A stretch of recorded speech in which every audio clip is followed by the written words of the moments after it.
नवरात्र से पहले माता के गढ़ डोंगरगढ़ में 4 साल की मासूम से दुष्कर्म की कोशिश। दुर्ग से लौट रहे श्रद्धालुओं की बस ट्रेलर से टकराई, 4 की मौत, 3 महिलाएं शामिल। यूपी के जौनपुर में हुआ हादसा। रामलला दर्शन के बाद काशी जा रहे थे। बिलासपुर में तेज रफ्तार हाईवा ने बाइक को मारी टक्कर, युवक का सिर पहिए में फंसा, मौके पे मौत, भाई गंभीर। बिलासपुर में सहेली को शराब पिलाकर अलग अलग युवकों से संबंध बनाने को मजबूर किया, मां भी शामिल। पीड़िता बोली मना करने पर मारते थे, घर से नाराज होकर निकली थी।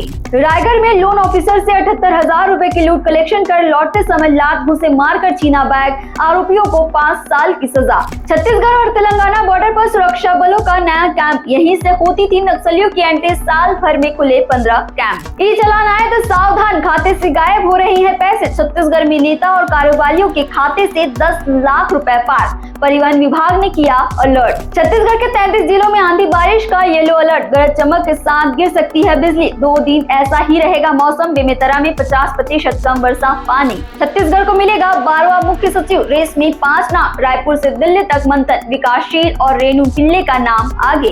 अब मोबाइल ऐप से लगेगी शिक्षकों की अटेंडेंस, नेटवर्क न होने पर भी कर सकेंगे पंच इन। फिलहाल पंच आउट का ऑप्शन नहीं, कल से 5 जिलों में पायलट शुरू। कोरबा में 4 शिक्षक निलंबित, युक्तियुक्तकरण के बाद ज्वाइनिंग न देने पर कार्रवाई, बाकी को कारण बताओ नोटिस। छत्तीसगढ़ में 6 साल बाद होगी 625 असिस्टेंट प्रोफेसरों की भर्ती। सरकारी कॉलेज में भर्ती के लिए वित्त विभाग से मंजूरी, इसमें 25 स्पोर्ट्स ऑफिसर पोस्ट भी शामिल। वोट चोर गद्दी छोड़, 8 शहरों में पदयात्रा, मशाल रैली, बाइक रैली और सभाएं करेगी कांग्रेस। दुर्ग में शिवनाथ नदी में डूबकर एक युवक की मौत, दोस्तों के साथ घूमने गया था, पैर फिसला, 16 घंटे बाद मिला शव। कांकेर के टॉयलेट मैन की कहानी, बेटी को चाहिए था शौचालय, पिता उफनता नाला पार कर लाया सीमेंट, 3 दिन में बना दिया शौचालय। डेली छत्तीसगढ़ से जुड़े टॉप अपडेट्स के लिए वैम छत्तीसगढ़ को अभी सब्सक्राइब करें।